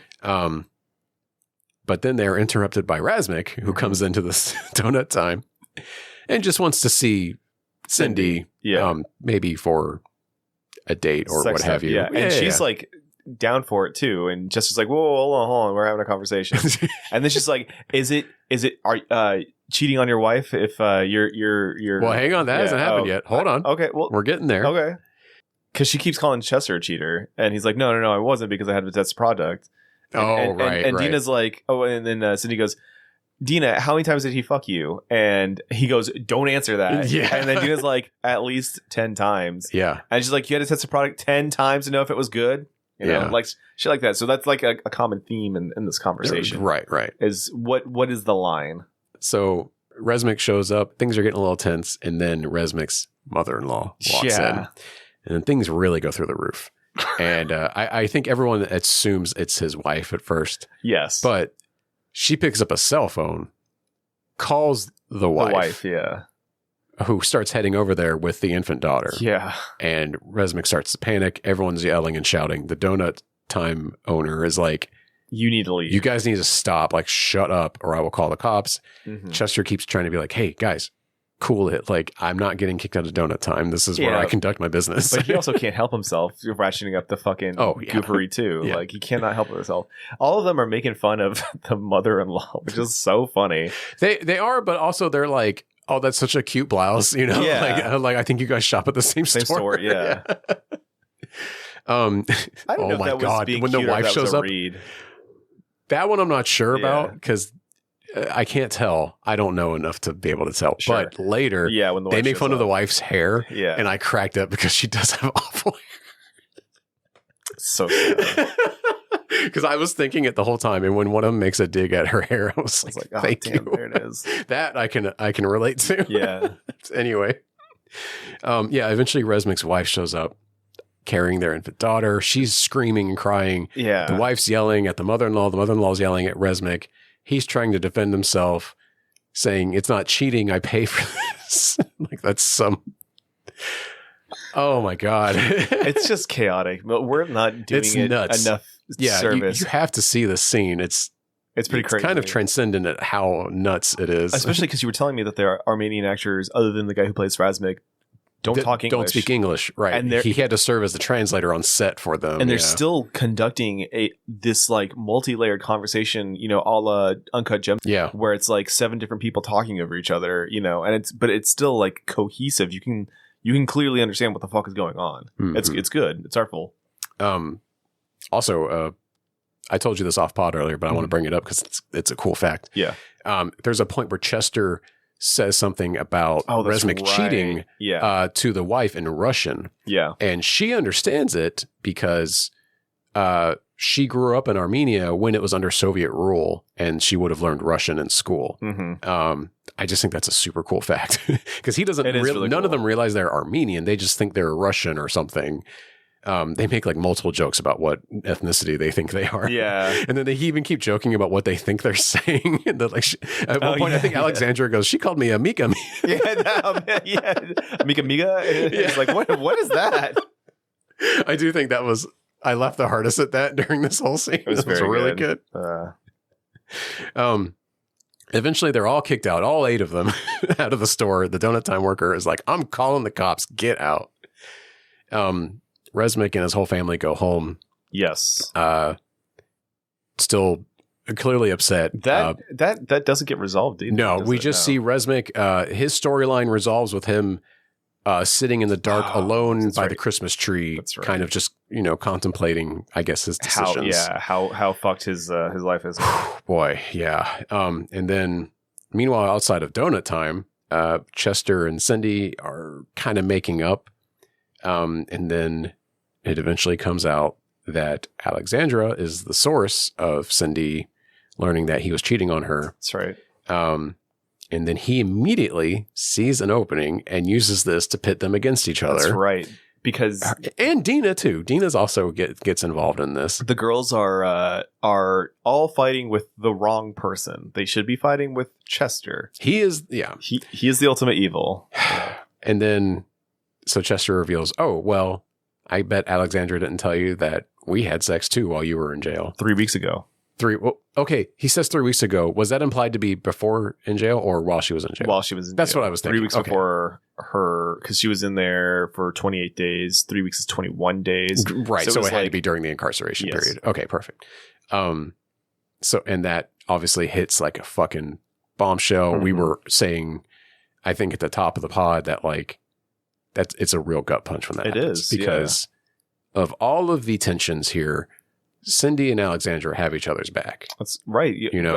Alexandra stops her quest for revenge to go see. Sorry, Cindy stops her quest for revenge briefly. Makes time for Alexandra's performance. Exactly, because they care about each other on a level that like nobody else in this film really seems to. It feels like they just have a bond. Mm-hmm. And what's fascinating about this scene is when this information drops, the tensions don't escalate. No one immediately starts shouting. Yeah.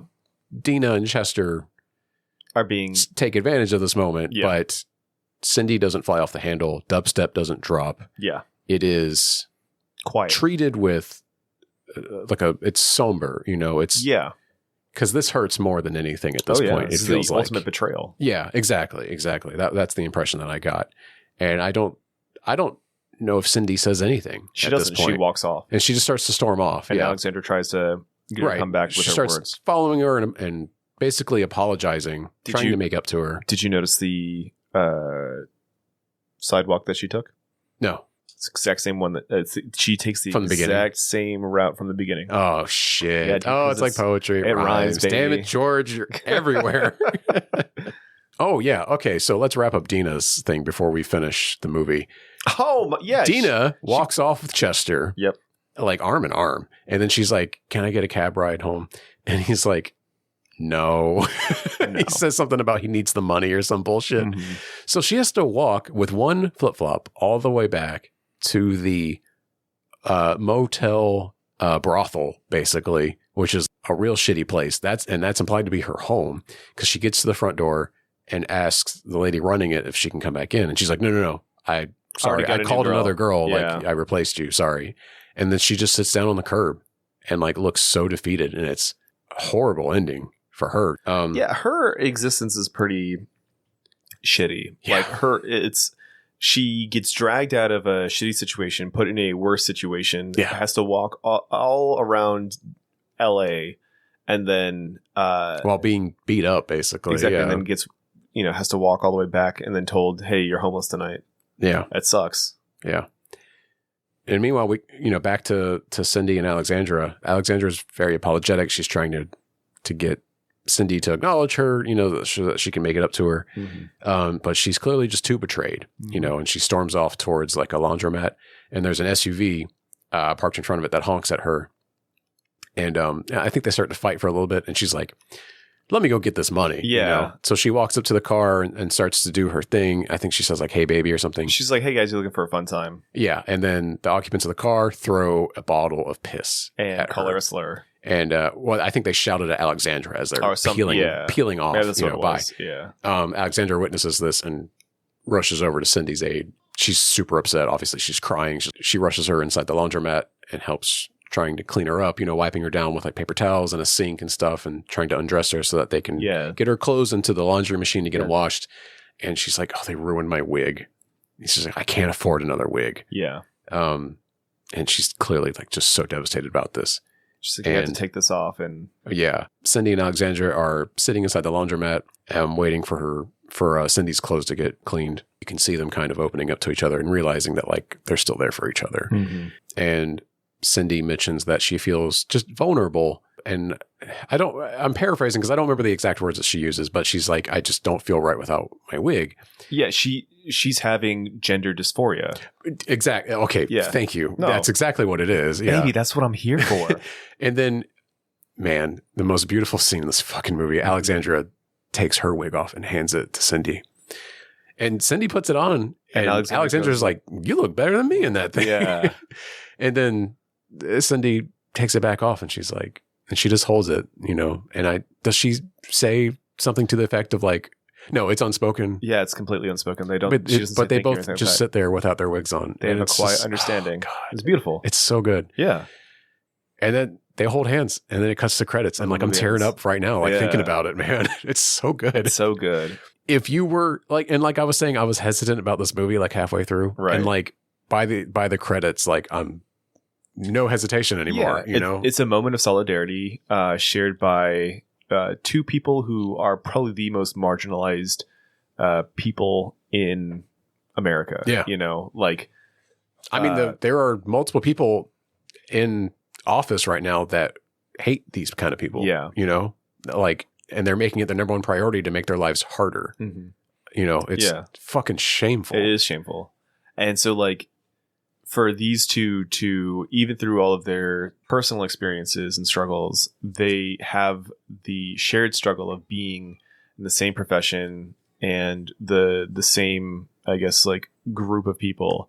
And that makes them have each other's backs more than anything. And they go so far as to make sacrifices for of themselves for the other person, because like, yeah, Cindy has no money, and we know Alexandra is not doing much better anyways. Like all the money that she earned from working that day, she paid to sing. Thank you. I forgot to mention that. Yeah. She paid for that performance. She hands the owner like a huge bundle of cash. Yeah. And later on the bus when they were heading the donut time. Yeah. She Dinah is like criticizing the performance. Yeah. And brings up that like, she says something like, how much money did you even make from that? And Cindy's like, hey, shut up. Yeah. And Alexandra was like, I can hear you. And she's like, she paid to do that performance. She didn't get paid. Yeah. And then it's more mad about it, actually. Yeah, it does hurt. These people are just trying to live their lives, and it's very difficult to live their lives, and so like any kind of kindness that can be shared is really, sweet and necessary. Yeah. Because like at the end of the day, we as human beings are very social, and we need to feel accepted and to feel kindness and love in order to flourish as people. And, it's hard out there for some people. Yeah. It's hard out there for people who don't have a community, Mm-hmm. and they are each other's community. And it's pretty, it was a really good movie. I very much enjoyed it at the very end. I still think Florida Project's my favorite of his work. Yeah. Because I have seen Anora, and Anora is really good at capturing certain things, but Florida Project just hits like so home for so many different things for me, But man, this movie was really good. I quite enjoyed it. I don't know if I want to watch it, but I think you should check out Red Rocket. Oh, I saw that under his thing. I'm not too sure what is. He did it between Florida Project and Anora. Yeah. I've heard really good things about it, but the premise of the movie is just such a thing for me that I don't want to watch it. It's about a very very gross man, basically. Shit, I started this one, Oh, yeah? but I didn't finish it. It's apparently a good movie, but again, it's about a very bad man. The movie knows he's bad, Yeah. but I just can't. I mean, it's fuck like it, I'll- it's like a sensitive subject for me. I just can't stand that kind of stuff. Okay. Yeah. I'll watch it. Fuck it. You know, Yeah, whatever. yeah. I think that it's really interesting that are we going to talk about Sean Baker? Because Sean Baker loves himself some fucking sex workers. He and porn sure stars. does, doesn't he? He's all about it. But I don't think me and you have had this conversation, but I did talk to Haley about it because Yeah. we had just finished Nora, and I want to say either his acceptance speech or when he was talking about the process of making Nora and why he's always putting sex workers in his movies. He more or less, joins the idea of filmmakers and sex workers as one kind of practice, right? Yeah. Both are being exploited by those who have more money Mhm. to do things that they may not want to do or compromise their vision on stuff. And I guess that's why Sean Baker, loves doing films for indie or smaller production studios so that he has more creative freedom over what he wants to put out there. And he has like a kindred spirit with sex workers and whatnot. Yeah. Am I getting that right? Yeah. Yeah. I think he made a statement to that effect at one of his acceptance speeches, from Yeah. what I remember. Yeah. I did hit a lot of these as we were talking, but like I'm going to run through my trivia. hit it. So the film is famous for having been shot entirely on 3 iPhone 5Ss. Crazy. They also used like clip-on lenses, a Steadicam mount, and an $8 recording app. And the film was edited in DaVinci Resolve, which is a free video editing software, which I used myself to edit this very show when I used to have to make our YouTube videos by hand. That's tight. That's very cool. We don't have to do that anymore because Right. YouTube just takes the RSS feed and makes it into like an audio video thing now, which thank God, because that was super time consuming. I used to have to spend a Sunday being like, okay, here's the last 6 episodes that I haven't uploaded yet to YouTube. Let me go make all of these in DaVinci Resolve. Maya Taylor and Kiki Rodriguez improvised a lot of the film's, more comedic moments and dialogue. Right. Neither actress had any acting experience prior to being cast in the film, but Taylor had only attended drama class in high school, and they were discovered in a local LGBT center in Los Angeles. They were friends and roommates at the time. Oh, that's cool.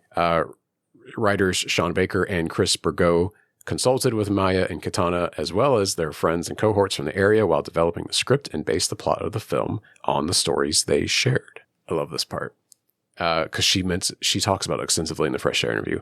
Maya Taylor had actually just begun taking hormones when filming started, and the line at the beginning when Cindy is referencing how like her boobs are coming in and how she's starting to look more feminine, was real. It was referencing how she just started taking hormones and they were taking effect. Oh. Now, she has changed, physically from being on estrogen and what have you since the movie was shot. So she looks different now. She does look a little bit different. And she was pointing out in the Fresh Air interview how, like, she still appreciates it because she can look at this movie and see, like, a snapshot of herself at a different time. Right. Even though it's not her full self, essentially. But because of the success of this movie, though, she was able to afford fully finishing transitioning. Yeah. Which, hey, fucking A. Get the bag. Good for her. Yeah, good for her.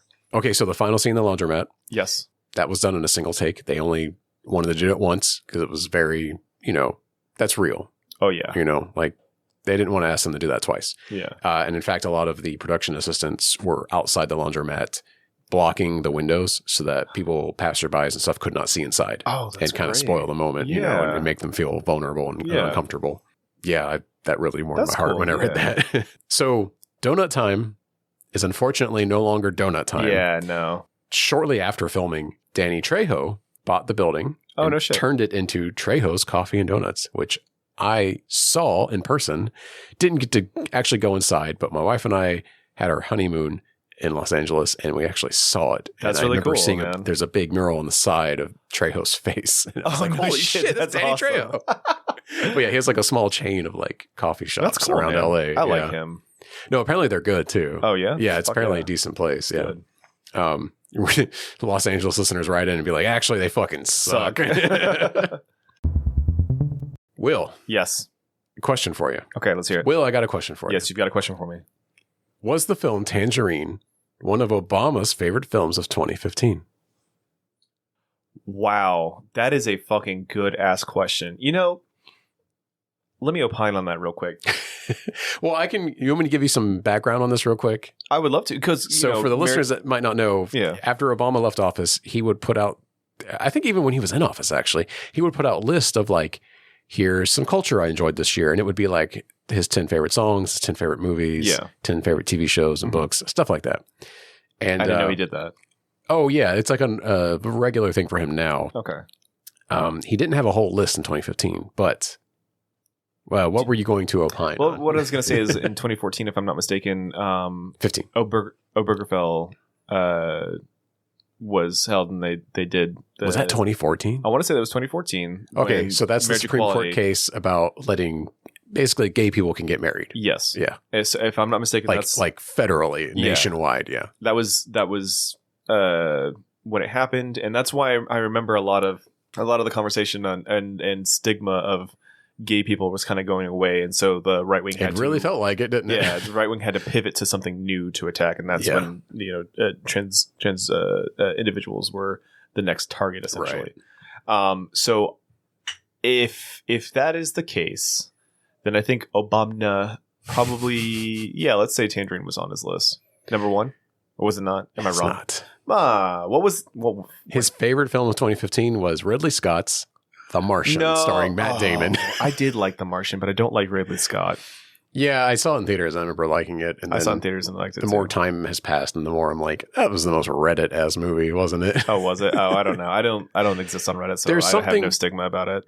This is not the episode for this, but like Are we gonna watch The Martian? that movie was so indicative of its time and the whole like optimism of the Obama shitlib era. Yeah, no, I And totally understand. fuck and agree yeah, with that. science kind of Yeah, bullshit. we can do optimism anything. that got us fucking here, Yeah. man, to the point where we're losing rights every single day. Yeah, Anyway, I didn't think it was gonna be his favorite movie, but on his top 10 for sure. Like maybe. so I couldn't find a top 10 of the year, Oh, but he okay. did just straight up say his favorite movie was The Martian, and then Michelle said her favorite was Inside Out. I really do like Inside Out. Oh yeah, who doesn't? That's a good movie. Never seen it. You're fucking kidding me. No. It's actually legitimately I don't watch good. Pixar movies, You yeah. need to watch children's animation, man. Will, What's up? how many stars out of... Do we want to do 4 or 5? We've never done this before. So I believe that 5 is more, in my mind, an easier way to scale things, because 4 I is kind of agree, because 5 is letterbox too. yeah, and it reminds me of like a 0 to 100 like letter scaling, because we went to school and Yes. What you That's call it. also how my brain works. yeah, so like a Yeah. 5 is a 10, that kind of thing. Yeah. So what would you want to give stars to this? Is that what you want me to do? How many Rate it? stars out of 5 would you give the film Tangerine? I would give it 4 out of 5. And the only reason being is no fault of their own. Yeah. But because these were people who were inexperienced as far as acting goes. It does It was a- show it was a in little some rough. scenes. Yeah, it was a little rough. Yeah. But like that doesn't take away from as much from the movie as the rest of the message. Like it did feel like a real, like not film, like a real walk a mile in somebody else's shoes, like a real Yes. how you say what am I An trying? empathizer. Yeah, and not even an empathizer, but like a slice of life. It was a slice out of the life of somebody who I Lived experiences you'll never understand. exactly I'll I'll never know experience what that's like. yourself. Yeah, exactly. I first gave it 3 stars, and then I backtracked and gave it 3.5. And now you're kind of making me wish I did 4, but I'm gonna say can 3.5 for now. That's okay. What was your criticism? Was it the acting, or was it more than that? It's the acting and how it did make me uncomfortable in the beginning, and I was so worried that like, oh, is this actually offensive? I got you. And then I came around on it. I'm like, oh no, I see what this movie is doing and saying. And it's not trying to make light of how, you know, they're sex workers not because they want to be, but because that's how they can make money. Mm-hmm. You know what I mean? And we are all victim of an exploitative, in our circumstances and of capitalism. Mm-hmm. And now that I've done more background research and listened to that interview with Maya Taylor, mm-hmm. it makes me appreciate it even more and think that like I'm more willing to give it a 4 now because I'm like, oh, okay, this is actually realistic. Part of me was afraid that like, oh, this was a movie written by like straight white guys. Yeah, it's an exploitative That's film exploitative. that were, how do you say, they're out of touch. Right. They And have no idea. I feel way less like that now. It's kind of like Ryan Coogler tapping the information from the one Chinese documentarian. Oh, right. And For being sinners, like, oh, wait, this is like a lot of information. Right. Let me have These, you like, be a consultant Chinese instead. immigrants that ran the stores, on the Mississippi Exactly. Delta. Yeah. It's like, it's honestly like how America's a melting pot. Yeah. The more, how you say, diverse opinions and experiences that you can bring to the table, the better the product can be, the better the story can be. And you telling me that Sean Baker, met these people and asked them questions and had them a part of the storytelling process, the movie then became a better storytelling engine Right. for its purpose. Yeah. Yeah. I don't know if they had much of a script at all before they started consulting Right. with everyone, by the way, and then kind of strung it together with all their stories. And, and that's how they got there, which I think was to its benefit. Yeah. Okay. My next and final segment for this episode. Okay, let's hear it. I want to make this a regular one here Okay. because Courtney and I thought of this segment Yeah. at the exact same time and Yeah. pitched it to each other instantly. Say we were to have our own boutique Blu-ray label for Debaser. Okay. Would you release Tangerine on that label? Oh, 100%. Yeah. There are movies that we've covered that I would not. Oh, no, I would hope so. Yeah. but this one, absolutely. We don't love every movie we've covered. No, this is true. No, but this movie I think is, and that's the thing. Like, even though Sean Baker is kind of an enigma to me, Yeah. I think that of the movies that I've watched of his, this one, Tangerine, and Florida Project would 100% be in the Debaser closet of, oh, I'm such a good boy, I'm gonna pick a movie and go home. Whatever. What's his name? Not Sean Baker. What? Oh, Michael Zod, Shannon. Michael Shannon. His Criterion Closet interview where it's so weird. Yeah, Such that a was like a silly guy. meme for a minute. I missed that. I miss it too. He did this week, last week for listeners now, Mhm. do you know what Architectural Digest is? No, I have no idea. Okay, so it's a magazine / website. Now, I guess nobody has magazines anymore. Yeah. Where they have famous YouTube videos now where they go into celebrities' homes and it's like MTV Okay. Cribs, Yeah. but like not as stylized, Right. but it's just them following around the celebrity and they're showing off their home or apartment or whatever. And they're saying where things came from and who helped them design it and stuff. Yeah. And usually they're like, oh yeah, I worked with the designer, her name was Mary. And she told me, she asked me what my favorite colors were and what kind of, aesthetics I like. And then she picked all this out and I thought it was really cool. And like a lot of them are very honest about that sort of stuff. Mhm. Some of them, it's just straight up like, oh yeah, my dad likes all these bands. And so I had all of his old records framed, and it's like, oh, that's sick. Yeah. Yeah. Some of them are really cool. Some of them are really bad and Yeah. are like very telling on how vapid or annoying that celebrity is. Yeah. Sure. Another really good one though is Walton Goggins. Oh, I bet He has a great one. I've You seen see the all- clips. I've seen the clips of that. Oh, because it was on like getting Instagram. memed and stuff. Yeah, okay, they were because he's like in like a tiger stripe bathrobe or whatever. His He's being a is silly dude. awesome. His house is so eccentric Yeah. in the best way, just like him. Yeah. But anyway, Michael Shannon just did one of these. He has a very small apartment in Brooklyn Okay. that he showed off. Yeah. But it's very cute and like he did a lot of cool stuff with it. But I did not know he is a divorced dad. Uh-oh. Does he fall into the same category as the majority of divorced dads? Just in the sense that we already knew he's a little bit of a weirdo. Yeah, he's definitely a little bit of a weirdo. He definitely comes off as a weirdo in this video, but not a bad weirdo. Okay. I want to stress that. I Yeah. still think Michael Shannon's a cool guy. Yeah. I didn't know he was divorced. That makes me sad. But Yeah. it also kind of makes sense the more you watch it. But Yeah. he also seems like a good dad. because he stresses that like the whole top floor was his daughters got to pick like how it was designed and all the colors and everything. And it's considering the first floor is very him, the second floor is not him. And you can tell he was like, yeah, just do whatever you want. And he really did let them do whatever they want. That's cool. And like, it's really neat. It's a cool little watch. It's only like 2 or 3 minutes long. Yeah. But I'm going to spoil the icing on the cake for me in the video. He has one movie poster of his own movie, a movie that he was in, framed in his house, and it's right next to his bed. Mm-hmm. And it's my favorite movie of his. Is it, what was it called? We've not covered it. Midnight Special? No. Oh, which one was it? It's Take Shelter. I've not seen Don't think you've seen it. No, I haven't. You really need to. Okay. That movie, it's by the guy who did Midnight Special. Is his name Mike Nichols? I think it's Mike Nichols. I can take a look for you, but you can go ahead and but it's the same director as Midnight Special. Yeah. It's why I sought out Midnight Special, because Take Shelter was so important to me. Yeah. It is a Jeff Nichols. So thank you. We regret the error. But yeah, Take Shelter is an achingly beautiful and like tragic movie. I adore that movie. Right on. I'll have to check it out. Anyway, Michael Shannon's Architectural Digest video on YouTube. Check it out. Mm-hmm. It's really fun. Would you put Take Shelter in our Debaser closet of 1,000,000,000%? Okay, so fun fact about that, Second Sight. I make one fucking Michael Shannon joke and I get you going. We're on tangent number 4 with him now. Okay, so Second Sight, one of the best boutique Blu-ray labels there is. Mm-hmm. I mean, they do like the most primo shit for everything. Yeah. They did a version for Take Shelter. It's been out of print for a while now. I have an eBay alert set up for it, and every once in a while it goes off, and people want like $200 for it. I'm just like, I can't spend that much on a Blu-ray, even though I love this movie. Hopefully one day somebody puts it up for like 40 and I can grab it.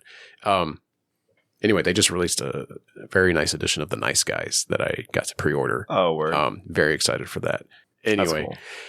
Would I release Tangerine on the Debaser label? Yeah. Okay. I think I want to say yes, but since we're establishing this label for the first time now, yes. Would this movie fall under our oeuvre, our aesthetic, if you will? You know what I mean? Okay. Because like, what is our aesthetic? That's the thing. We have to set these parameters now. Okay. You know?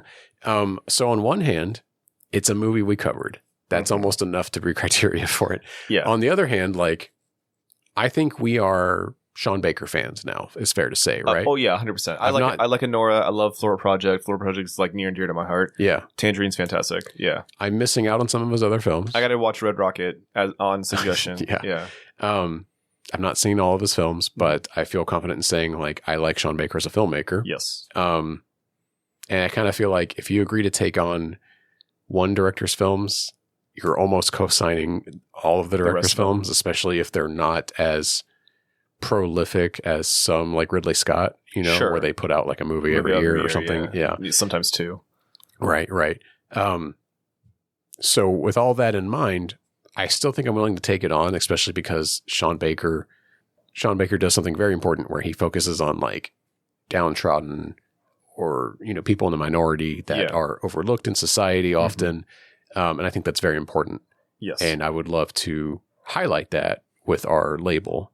Ultimately, yes. I'm actually not curious, but like the way that you talked about co-signing other films that the person has done would really make things very difficult. Because when I think about the stuff that we cover and the stuff that we like to talk about, it's usually like grounded horror, independent films. There rarely is something that's like big budget that we both agree on. Like, you like the Fast and Furious movies, and I know that you like them because they're fun and whatnot, but I don't care for them. And that's not. I would never consider those for the hypothetical label. Yeah. And the same thing goes for me. Example, I love myself some fucking Marvel slop. It is what it is. And I could never put one of those movies in a collection of films that we would. Right. And I'm like, now I'm kind of interested in taking a look at all the things that we've done previously. It's a good thought exercise, and I wish I had it from the beginning, because like we're going to have to spend an episode where we just catch up on,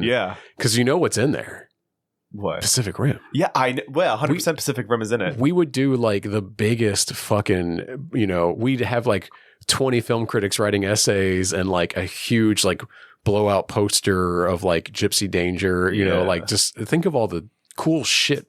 It's a fun exercise because like think of all the shit you would put in it. You know what I mean? Like, would there be like a way? Let me rephrase this. Yeah. Do boutiques like that have a way of getting like concept art? Yes. Or that's usually what they get to do the most. That's what I want. Dude, they will get like Second Sight tends to focus on getting like collected essays and then audio commentary by the creators. Like the Nice Guys, right. That You'll have to show soon. it to me whenever you get it because I want to see what it's all. They all did about the It Follows edition that I was like super proud of. That's like this huge book, right? And it has like interviews with like the cast and crew, like people they could track down and get to do it anyway. Right. But the Nice Guys has an audio commentary, a new one with the director Shane Black, and I think the writer, one of the writers, because Shane Black also wrote it, but I think one of the co-writers. Dude, yeah. He's done some great and some bad movies. Yeah. Also, he's the guy in Predator that makes all the big pussy jokes. Well, he wrote like a portion of the script for Predator. So, but yeah, it depends on the label. Some of them will just try to touch up the film and make it like the best looking print of the film that they can make. Yeah. Some of them will throw in all kinds of extras. Like there's one called like Titans of Cult that don't really do anything except package it nicely, and they like put a really cool cover on it. Maybe put it in a big box and like have some enable pins that come with it. Yeah. And then there's like Vinegar Syndrome, which tends to pick up more obscure, like weird, gross underground art house horror films, that like you've probably never heard of. Like I've scanned their library and I've heard of maybe 10 of their movies out of, like 100.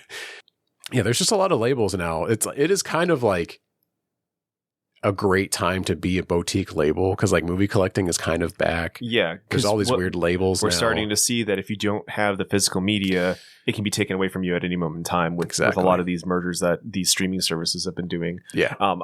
So something that you may not know about me, but I'm like a big concept art guy. I don't know what it is about me, but man, I love seeing the thought process and care put into the skeleton of something before it is finalized. And I want to see all of the concept art. All the artistic renderings of what they wanted this to look like. Yeah. Exactly.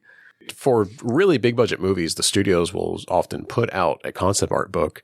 Like I know Blade Runner 2049 has one that I've kind of toyed with getting. My mom got me the original script book for Jurassic Park. Oh, sick. Yeah, I haven't read through it, but it also has concept art in it. And oh, God, they've got this guy. Oh, man, I don't mean to go on a tangent. Yeah. I'm a big Jurassic Park toy collector. Yeah. I loved getting them when I was a kid and whatnot. And a long time ago, during the original 93 release of Jurassic Park toys, they would come with these collectible cards that would have like a scene depicting what the toy is based off of. Because it wasn't always just scenes from the movie or creatures from the movie, because they would have things like pteranodons or dimetrodons that weren't in the original film. And they had a guy who went by the moniker Crash. And so they had all of these concept arts done by Crash for the different dinosaurs. And they were these beautiful pencil sketches.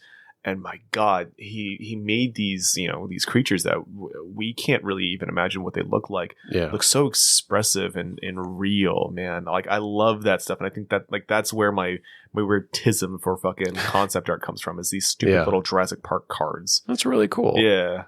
I have multiple Batman like concept art adjacent books. Yeah. I have one that covers all 3 Christopher Nolan films, one that's just about the Dark Knight, and then has the whole script in the back. That's tight. But it has like concept renderings of what they wanted the Batmobile to look like, costumes, what they wanted Two-Face to look like, wildly different than what they settled on, by the way. Bet. All this shit is really cool because it's when they were just early pre-production. Maybe they didn't even have casting yet for some people, and they were just like, what should a gritty, realistic Joker look like for this movie? And like all kinds of versions of that, Scarecrow too, and all that shit. I have one for the Batman, the Robert Pattinson one too. That's cool. And then I have one for Batman the Animated Series, which was this is one of my prized possessions too, this book, because it was a really expensive book when it first came out. And I had been like following it for years trying to get like a cheaper copy. Mm-hmm. And one day I found one that was being sold through Goodwill out of Arizona. And it was like half the price. And I was like, I'll pick that up. Yeah. And I got it. And then when it arrived, it was inscribed by Paul Dini, like the head guy on Batman animated series and like most of the DC animated universe. Oh, no shit. To Alex Toth, who I had to look up, was a famous cartoonist from like the mid-century who like Paul Dini was inspired by as a kid and like based a lot of his character designs on. That is so cool. And was like, he's like, hey man, I owe all this to you. Like I'll have to take a picture of this inscription one day. Yeah. Like I got, because I looked it up and Alex lived in Arizona. Right. And so his family must have cleaned up his estate and like brought a bunch of stuff to Goodwill. Wow. What a find. And I just bought his copy of this Batman book I've been wanting for years. That is so cool. Like, what a dude, cool, story. I fucking love that thing so much. Like it means so much more than just a regular version of that book. Yeah. But it's full of like concept art from the show and like renderings and like the toys that they produced and all this stuff. And it's like interviews with all the people that worked on it. So it's already as an object amazing. Yeah. And then it's like, this is a 101, dude. Oh yeah. Paul Dini touched this fucking book, which is cool. crazy. Yeah. Yeah, sometimes I have to like pinch myself and be like, I fucking own that book, dude. That's like history right there. Like I should probably look into sending that to a museum, honestly, at some point. It belongs in a museum. And Jared, where do you live again? Yeah, let's talk to myself and then I'll get invaded by some super Batman fans. Yeah. There you go. All right. Well, I think that about does her. Sure. Yeah. I forgot to mention, like, I also saw Friendship and Predator, Killer of Killers. Oh, yeah. The Hulu film. Predator yet? I've not seen it. I don't have Hulu. Oh, so I'd have to check it out somewhere else. It's so fucking good. Yeah, it's great. I heard it's a good time. It is fantastic. I can't wait to talk to you about it. I don't want to ruin anything, but it's really good. And then Friendship is like, I know I'm going to have a good time. It's so funny, dude. Me and Haley rewatched it. That was cracking the fuck up. It was so good. Nice. I will check it out. Maybe we'll be able to talk about it next time. Yeah. When Debaser continues. Does Pride Month continue? What are we doing? I don't know. So, you know what's funny is when you were like, I don't know if we should do this movie. Both me and him I was getting cold feet about it. Yeah, me and him were like, well, fuck, what are we audible into? You know, that we've both seen. So I was just gonna be like, is Call Me by Your Name on Max? Because maybe we'll just I don't do know that last minute. Yeah, well, yeah. And we had to talk today, so I was like, well, fuck. Like, I'm sure you've seen Tu Wong Fu. We could talk about Tu Wong Fu. It's a comedy. You know, like, no, I've never seen it. Oh, you've never seen it? So, like, the one bad thing is that all of the people who are playing gay characters are clearly not gay characters, and we probably should not do that. But one of them is Wesley Snipes, so like, it is what it is. And then same thing with like Priscilla, Queen of the Desert. There's a lot of really cool stuff that happened because of Priscilla, Queen of the Desert in Australia. And like rights wise, maybe not even rights wise. The town that the journey first starts in, like, got a lot of tourism because of it, a lot of gay tourism because of it. So they have a huge pride parade. Oh, good. And they're like a very progressive town just because of the influence of this one movie. Something that a lot of places here are pulling out of, unfortunately. Exactly. So like there's that. I'm trying to think, like, when I mentioned I Love You, Philip Morris. Yeah. That's a comedy, but it's also like a real story, and it doesn't end tragically. I mean, in all the movies that I've mentioned, none of them end tragically. Nobody gets killed or, you know, refrigerated or anything like that. You know, the term for when you kill somebody off a character's love interest, basically. Yeah. I also have a pitch for you. What's that? To pivot the format one day. What's that? Maybe sooner than later too. What? We just full on cover movies on the Criterion channel. Oh, okay. That was kind of my original idea anyway, because I had so many Criterions I hadn't watched. And I think it would kind of lead into the name a little bit too, because we're kind of debasing the films because they're Criterion. They're highbrow art. Yeah. And we're just like two schmoes that, you know, don't really like art. Yeah, but I'm not as well educated as the core audience of the Criterion channel should be, maybe, you know, in a sense, like, not that they are a snooty channel. They've definitely tried to work to make themselves more of an everyman I mean, that's what the closet's for, I assume. Yeah, where they're like, look how cool this is. I'll tell you something though, man. Like every time I see anybody go into the closet, especially this made me feel like so disconnected from Diego Luna. Him talking Mama Tambien. No, not even that, but like no, that's I know you love that movie. That's right? That's where we come from. But no, he was pointing out a bunch of other different movies, and it's just like shit that I've never seen. And that's why I think it would be fun because it's like, what are all these weird ass movies? You know, is that going to be a good conversation? Because when we did Come and See is like that is a movie that is important and really well done. Point. However, it is boring as fuck and it's fucking out there. And I don't think anybody's listened to that episode other than like that's not our worst episode because I know that it's The Wrestler, unfortunately, or Iron Claw, one of the two. The Wrestler, the two wrestling fucking movies. The Wrestler, yeah. But Come and See was rough. It was a rough watch. That's a good point, and there definitely would be more of those. Mm-hmm. I feel like we would get stuck doing what is his name? The Japanese director that Wes Anderson. No, God. Ozu, huh? Kurosawa. We'd be doing like a lot of Kurosawa films. Those you will not be disappointed by. No. I'm not those are fun. I'm not saying that yeah. I would be disappointed, but I feel like we would get to this position where we do a shotgun blast and hit a bunch of these weird ass movies, right? And then we're gonna be like, fuck, these are too fucking weird. We need to like bank on directors that we know, and then it becomes typecasted almost in a way. Does that make sense? Like, is there a bunch of Ghibli stuff in there? There is some animated stuff. I don't know if they have any Ghibli because Disney owns the rights to all that. That's why they don't have any. Oh, okay. Disney has that locked down. Yeah. They did get WALL-E, and it's because the director of WALL-E fought for a Criterion because he's like, I want a movie in the Criterion edition. Let them publish it. And so there was like a deal worked out. WALL-E's fantastic. Yeah. That's a good movie. But it was because the guy was like, told Disney, like, let them do this, please. I gotcha. Yeah. I will say your fears aren't unfounded. It's not even a good fears. Point. It's just like a criticism of the idea. It's very well founded because that was brutal. I know. But to me, Come and See is an example of the old stodgy Criterion that they used to be. Mm-hmm. And they are trying very hard to not be like that anymore. Right. As a matter of fact, I'm pretty sure Priscilla, Queen of the Desert is on the Criterion channel. It's a good movie. Because they are trying to pivot to be more broad. And also they have more money now than they ever did. They used to buy those movies like that because they were easy to acquire. Sure. No one else was rushing to publish them in America on DVD. Yeah. And they were like, well, we'll just buy up all these highbrow art films kind of thing, you know.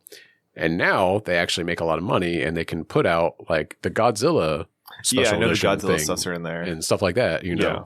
So I feel like we would have a much more broad range than you'd expect. Mm-hmm. And also what's on the channel is more broad than what they actually release on their label because they put anything on the channel. You know what I mean? Gotcha. Like Donnie Darko is on the channel. Like they put everything on what there. is the channel? Is that like their YouTube page or something? No, it's their Netflix. Oh, yeah. Okay, they actually have a streaming service. Okay. We were subscribed to it for years and then we dropped it, but we could subscribe again. Courtney's doing okay. We can handle it.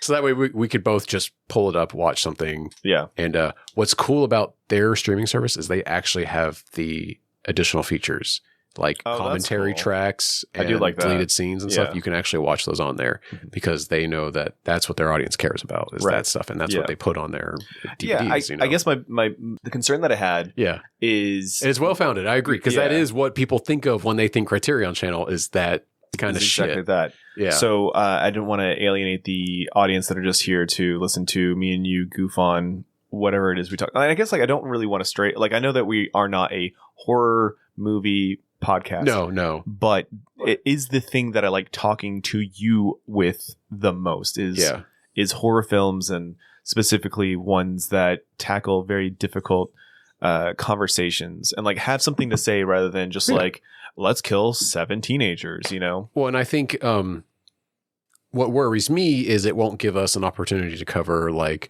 a Pacific Rim or like a modern movie that like Sinners that just came out. Yeah. Well, that's and I think we could make exceptions where we're like, hey, there's a big movie out. We really think it's worth covering. So we're going to pivot from the format for this kind of thing. That's my concern is like it would take away opportunities, but I think it's better to like hone in on something and then make exceptions as they come up. Yeah. Because when you kind of narrow your niche it helps build your audience better. And Right. like, we're not just a general movie podcast anymore, which like kind of feels like a hard sell for me anyway. When I say like, oh yeah, we cover movies on the Criterion channel, that kind of piques people's interest, I think. Because they'll be like, oh, is that, on one hand, they could have a bad opinion of it and be like, oh, so you guys do like really weird movies? And I'm like, no, you should listen to it because we watch it for you. So you don't we have talk to. about it. Yeah. And like, and if you're afraid to watch them, you don't have to. You can listen to us talk about it and be like, oh, that actually sounds good. Yeah. Or they have a good opinion of it and they're like, oh shit, like nobody does that, because I don't know of any podcasts that do that yet. Yeah. You know what I mean? I'm sure there's some, but they're not big ones. Yeah. You know what I mean? So well, I'm like, are we, this but might be this is a good idea. No, yeah, this but is I a good think idea. it's more of a market. No, know? no. I understand. I think that's a really good way of putting it. Yeah. But I would 100% be open to being like, hey, there's a movie coming out that we need to cover. Yeah. Making exceptions to the format where we're like, we got to cover the new Batman movie or some bullshit. Yeah. Well, what if Eddington is good? We love Ari Aster. Like, what if that movie doesn't suck? It's like, what is that? Yeah. No, we would 1,000,000% have to cover this. this. It's like we have pet directors that we enjoy. Yeah. I like anything the Philippou brothers, or however you say their last name, do. I want to watch. Yeah. I love them. Yeah. They're easily becoming some of my favorite directors out there.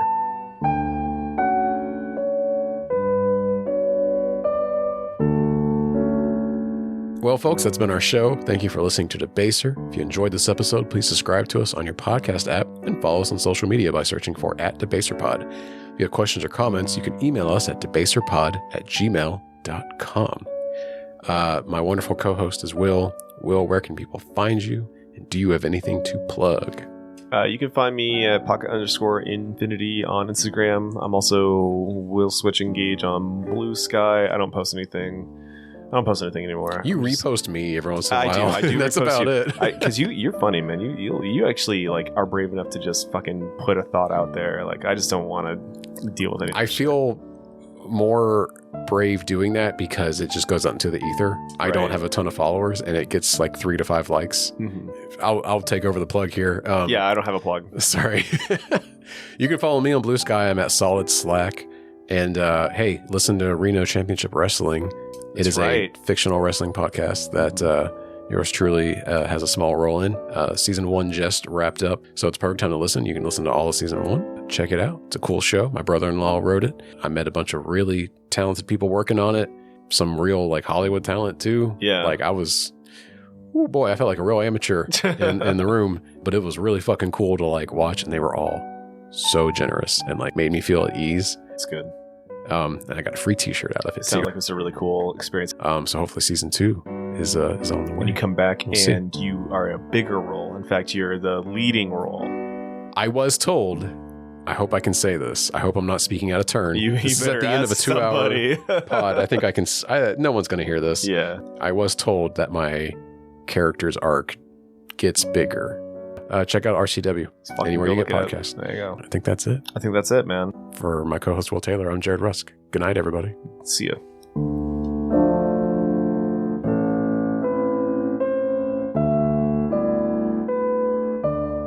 Debaser, a film podcast, is hosted and produced by Will Taylor and Jared Rusk. The show is mixed and edited by Jared Rusk. The theme song is also by Jared Rusk. The cover art is by Dog Bites Back on Instagram. Special thanks to Haley and Courtney for their love and understanding. Check out debaserpod.com for links to all of our episodes and to find us on social media like Blue Sky, Instagram, and YouTube. Thank you for listening, and take care of each other.